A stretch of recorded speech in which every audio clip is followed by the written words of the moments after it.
आज demographic changing के कारण देश के 10 राज्यों में हिंदू अल्पसंख्यक है और जहां हिंदू अल्पसंख्यक है वहीं से देश को से अलग होने की मांग उठ रही है।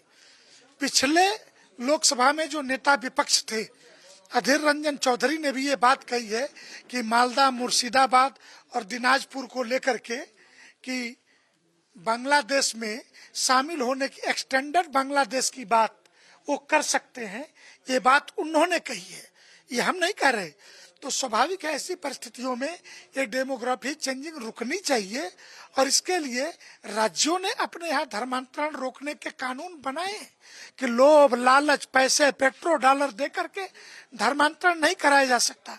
धर्म स्वतंत्रता और धर्म प्रचार के अधिकार को अगर धर्मांतरण के षड्यंत्र में बदलने की गलत परिभाषा करने की कोशिश होगी तो स्वाभाविक है क्रिया होगी तो प्रतिक्रिया भी होगी हिंदू धर्माचार्यों के द्वारा।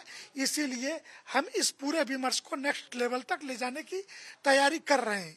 दूसरे, इससे जो जुड़ा प्रश्न कि राज्यों ने कानून बनाए, मंदिर के विषय पर भी जब सुप्रीम कोर्ट में हम सीधे आए, 13 साल आपने मुकदमा लटकाया और कहा कि राज्य देखेंगे। ये तो संविधान सभा में बहस के दौरान ही था कि राज्य अपने यहाँ धर्मांतरण रोकने के कानून बनाए।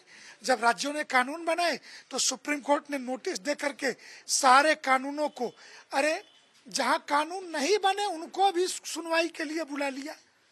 तो कानून राज्य के विधानसभाओं में, देश की पार्लियामेंट में बनेंगे या सुप्रीम कोर्ट में बनेंगे?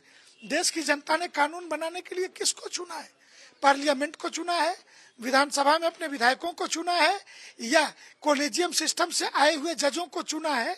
निश्चित है ये बहस बढ़ेगी और हम नीचे तक ले जाएंगे। लोकतंत्र में हिंसा के लिए कोई स्थान नहीं है। विमर्श, चर्चा, असहमति के स्वर, अभिव्यक्ति की स्वतंत्रता का अधिकार सभी को प्राप्त है, लेकिन जो संवैधानिक पदों पर बैठे हुए लोग हैं, जिन्होंने पद और गोपनीयता की शपथ ले रखी है, जो अपने आदेश में जो लिख नहीं सकते उसे ऑफ द रिकॉर्ड जो बोलने की परंपरा शुरू हुई है, यह ठीक नहीं है। और ऑफ द रिकॉर्ड में किसी का ईगो, किसी के धर्म, आस्था, श्रद्धा और विश्वास पे जब आप प्रश्न खड़ा करेंगे तो स्वाभाविक है समाज की नाराजगी झेलनी पड़ेगी।